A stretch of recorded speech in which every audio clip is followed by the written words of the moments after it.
আমি কি পারবো এই নরমাল পেপারের উপরে একটি অ্যাক্রিলিক পেইন্টিং করতে?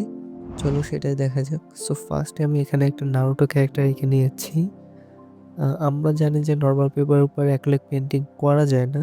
কিন্তু তোমরা যারা একদম বিগিনার আছো, যারা সবেমাত্র শুরু করতে চাও, তোমরা চাইলে শুরু করতে পারো। তোমরা এখানে যেকোনো তোমাদের লোকাল মার্কেটে যাবে এবং সেখান থেকে আর্ট পেপার নিয়ে আসবে।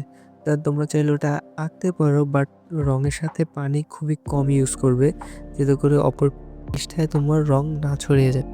সো তোমাদের সাথে কথা বলতে বলতে আমার পেন্টিং অলমোস্ট শেষ হয়ে গিয়েছে। এখন শুধু আউটলাইনটা এঁকে নিলেই হয়। তো আমি আউটলাইনের জন্য একটি মার্কার পেন ইউজ করছি। তোমাদের কাছে যদি মার্কার পেন না থাকে, তাহলে নর্মাল যে কোনো পেন থেকেই তোমরা চাইলে করে নিতে পারো।